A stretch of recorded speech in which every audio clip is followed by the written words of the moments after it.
warahmatullahi wabarakatuh. Balik lagi di channel saya, Nisfani Family. Konten kali ini saya akan berbagi pengalaman saya melahirkan dengan proses sesar. Melahirkan anak ketiga ini saya harus dilarikan ke rumah sakit karena bayi saya sungsang. Oke, untuk teman-teman yang mau tahu bagaimana pengalaman saya, jangan lupa untuk like, komen, dan subscribe karena subscribe itu gratis. Dan juga jangan lupa nyalakan loncengnya agar kalian tidak ketinggalan video-video saya selanjutnya. Terima kasih. Oke, saya akan ceritakan pengalaman saya kemarin tanggal 25 Juni 2021. Saya melahirkan anak ketiga saya dengan sesar. Padahal dua anak saya yang kemarin itu saya melahirkannya dengan proses persalinan normal. Tapi kenapa kemarin saya harus melahirkan dengan sesar, dilarikan ke rumah sakit? Karena bayi saya terlilit ari-ari dan juga bayi saya itu sungsang atau masih ada di atas kepalanya. Waktu usia kandungan saya menginjak 4 bulan, 7 bulan, dan terakhir itu 9 bulan. Terus saya USG. Untuk yang pertama kalinya itu saya USG di usia kandungan saya 4 bulan. Alhamdulillah semua baik-baik aja dan semua juga posisinya sudah bagus, sudah normal. Setelah usia kandungan saya berjalan 7 bulan, saya pun USG kembali dengan USG 4 dimensi, dan akhirnya di situ juga saya melihat anak saya pun alhamdulillah sehat, berat badannya cukup, dan juga memang di situ sudah terlihat dia itu, kata dokter itu, dia terlilit ari-ari dari usia kandungan 7 bulan itu. Tapi mungkin katanya masih bisa berputar lagi karena masih jalan terus kan, bayi itu di dalam perut kita itu masih berputar terus. Nanti 7 bulan di bawah, 8 bulan ke atas lagi, nanti 9 bulan katanya berputar lagi ke bawah. Tapi qadarullah usia kandungan saya 9 bulan. Waktu itu tanggal 25 Juni itu belum HPL ya. HPL dari dokter itu saya tanggal 10 Juli itu untuk melahirkan di usia kandungan 40 minggu. Tapi itu berarti saya melahirkan sebelum usia kandungan 40 minggu. Jadi kurang dari 40 minggu, kurang dari HPL saya. Akhirnya saya dilarikan ke rumah sakit setelah keluar cairan yang katanya itu ketuban, air ketubannya sudah rembes gitu. Akhirnya saya check up, tadinya hanya check up. Saya keluar cairan itu pagi setelah saya sholat subuh. Saya itu ngerasa kok seperti saya kebelet pipis. Saya itu kok ngompol gitu di celana gitu kan, kayak nggak berasa gitu keluar cairan aja, tapi kok ini ya semacam itulah.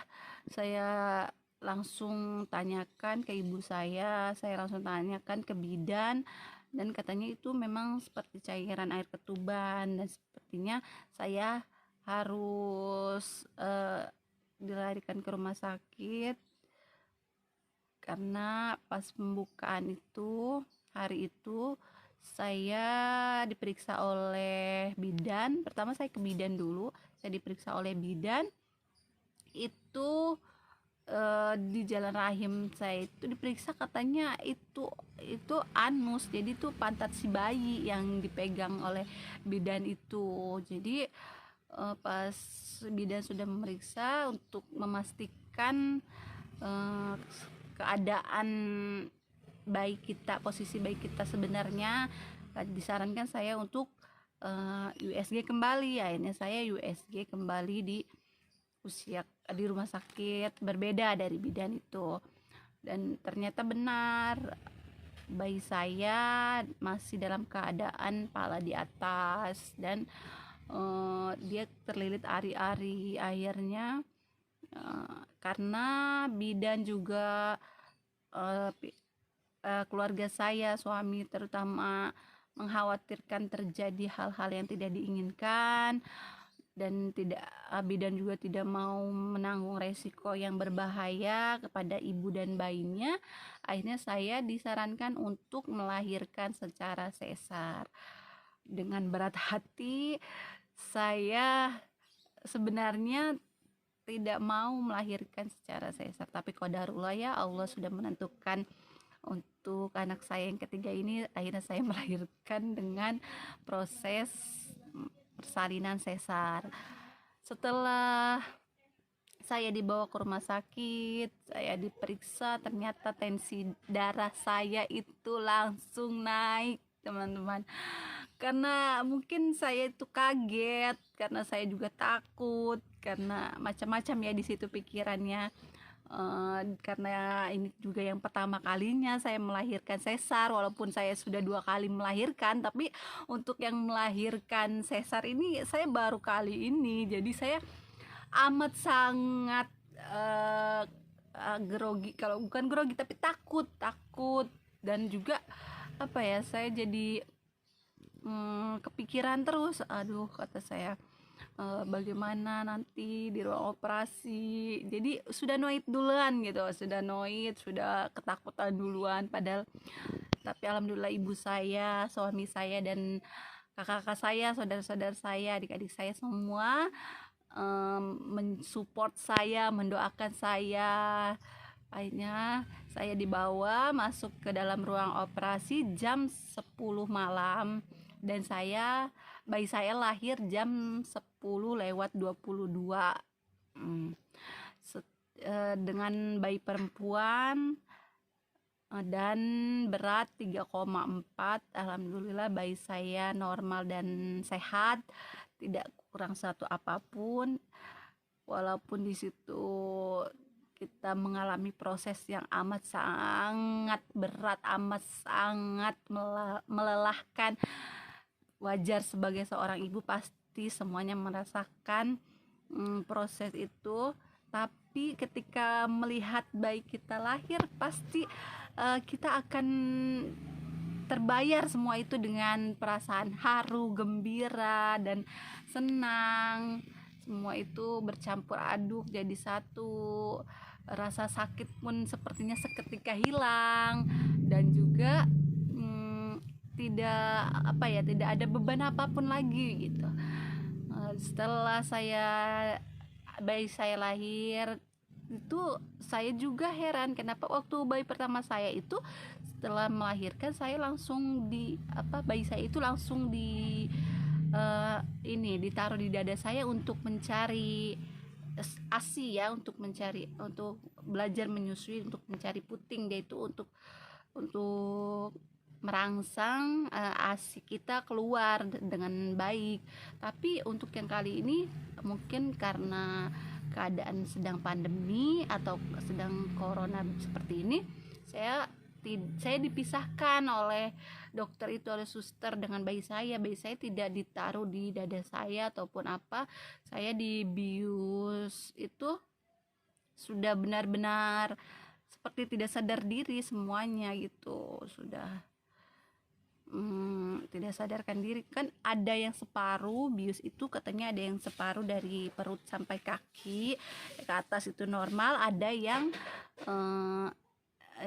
seluruhnya, dan saya sepertinya seluruhnya, karena waktu itu saya darah tinggi dan amat tegang gitu. Jadi mungkin daripada saya nanti teriak-teriak atau seperti apa di dalam ruang operasi, jadi pihak rumah sakit, dokter pun menyuntik biusnya dengan bius yang full gitu, yang seluruh badan gitu, yang seluruhnya. Dan setelah saya sadar, saya sudah ada di ruang rawat. sedangkan saya belum bertemu dengan anak saya, bayi saya, sampai esok pagi jam 7 pagi saya diberikan baru boleh minum, baru boleh makan. Tuh, itu untuk melatih saya harus miring ke kanan, miring ke kiri. Tapi itu pun saya masih belum bertemu dengan anak saya, belum belum mengasihi anak saya. Dan setelah saya belajar miring kanan, miring kiri, itu pun teramat sangat nyeri sekali. Setelah itu dokter kasihkan obat pereda rasa nyeri pagi dan sore. Alhamdulillah itu nyerinya berkurang, sakitnya itu berkurang, hanya nyeri-nyeri sedikit. Dan mungkin karena saya baru pertama kali merasakan sesar, jadi saya itu meraba-raba gitu, untuk jalan itu takut gitu. Oh iya gini, oh iya. Jadi padahal kalau saya tanya ke teman-teman saya yang juga pernah menjalani operasi sesar, melahirkan dengan sesar, itu harusnya memang 6 jam atau berapa jam kita harus sudah belajar untuk menyusui anak kita, untuk duduk, untuk untuk bisa duduk tegak seperti ini. Tuh saya amat sangat lama, karena malam itu saya dibiusnya benar-benar full. Jadi saya itu baru sadar itu ya keesokan paginya. Jadi setelah malam lagi saya baru bisa turun dari ranjang, belajar turun dari ranjang, dari tempat tidur saya, belajar berjalan, melangkah. Itu pun nyeri sekali ya teman-teman, karena mungkin obat biusnya sudah habis atau seperti apa ya. Tapi demi saya ingin melihat anak saya berjuang. Saya berjalan selangkah, 2 langkah, duduk lagi sambil dibantu suami saya. Akhirnya setelah saya bisa mundar mandir ke sana ke sini sendiri, tidak memerlukan bantuan suami saya lagi, barulah bayi saya diberikan kepada saya. 2 hari di rumah sakit itu saya belum merasakan nyeri yang amat hebat gitu kan. Mungkin karena masih ada obat dari dokter. Nah, setelah saya pulang ke rumah, saya dibawakan obat hanya untuk 3 hari ke depan. Nah, di 3 hari ke depan itu rasanya luar biasa sekali teman-teman. Untuk semua ibu yang melahirkan sesar ataupun melahirkan normal, itu semua kalian sangat mulia, kalian sangat luar biasa, kalian tetap menjadi ibu yang hebat, yang tangguh. Jangan berkecil hati, walaupun kesusahan apapun yang kita rasakan, kesakitan apapun yang kita rasakan, setelah lahir anak kita ke dunia, kita melihatnya anak kita dengan selamat, sehat, itu menjadi kebanggaan dan kebahagiaan tersendiri buat kita pastinya, para ibu-ibu. Semangat ya untuk ibu-ibu muda yang baru akan melahirkan atau baru akan mempunyai anak, dan juga untuk para ibu kuat yang telah melahirkan beberapa kali seperti saya, ataupun mungkin sudah lebih dari 3. Kalian sangat luar biasa. Semoga saya pun akan diberikan kelancaran terus dalam proses melahirkan, kalau masih diberikan kepercayaan oleh Allah Subhanahu wa Ta'ala. Di rumah 3 hari itu saya mencoba mengurus bayi saya sendiri. Setelah saya mencoba mengurus bayi saya sendiri, itu obat itu habis dan saya itu mulai merasakan nyeri di luka operasinya itu amat sangat, dan suami saya pun kebingungan. Akhirnya saya beli pil eh, pil ikan gabus ya teman-teman. Untuk proses penyembuhannya itu saya lumayan agak lama, 2 minggu itu luka saya belum kering. Padahal saya sudah makan makanan yang mengandung protein, yaitu seperti putih telur, seperti ikan gabus, daging, ayam, dan juga buah-buahan. Tapi mungkin karena ini pertama kalinya saya melahirkan sesar, jadi saya pun masih meraba-raba untuk proses pemulihannya. Jadi 2 minggu baru saya bisa beraktivitas dengan leluasa, dengan sudah merasa baik-baik saja, tidak ada rasa nyeri lagi. Tadinya setiap saya mungkin ya terlalu sering bergerak, itu rasa nyeri itu, sakit itu akan datang lagi gitu, masih sangat terasa gitu. Tapi setelah minum pil ikan gabus dan juga makan makanan yang mengandung protein, terus saya makan putih telur terus, itu alhamdulillah sekarang sudah mulai tidak terasa. Sekarang usia bayi saya sudah menginjak 2 bulan lebih, sudah mau 3 bulan. Alhamdulillah saya sudah bisa beraktivitas dengan baik. Padahal waktu saya melahirkan normal itu, setelah melahirkan, setelah kita dibersihkan oleh bidan, setelah kita dibersihkan, bayi kita juga dibersihkan oleh dokter atau bidan itu saya langsung menyusui, langsung bisa turun dari tempat tidur, langsung sudah bisa berjalan-jalan gitu kan. Tapi ya apapun persalinan, mau normal ataupun sesar, semua pasti punya rasa dan perjuangannya masing-masing. Tapi kalau untuk pemulihan, ya mungkin pemulihan itu lebih cepat pemulihan untuk persalinan normal untuk saya pribadi. Karena 2 kali saya persalinan normal dan alhamdulillah pemulihannya cepat, tidak sampai 1 minggu saya sudah bisa mengurus bayi saya sendiri, sudah bisa berjalan-jalan sendiri. Kalau untuk yang anak ketiga ini, jadi mungkin karena kondisi saya juga, karena ketegangan dan ketakutan saya kemarin, dan juga jadi tensi darah saya naik, itu jadi memperlambat proses pemulihan saya. Selama mengkonsumsi putih telur itu pun saya masih masih diperban gitu, perbannya belum dibuka. Sampai sekarang pun saya masih mengkonsumsi putih telur untuk penyembuhan luka sesar saya. Oke, bagi teman-teman yang sekarang sedang berjuang, semoga kalian diberikan kelancaran. Semoga bayi dan ibunya sehat selalu.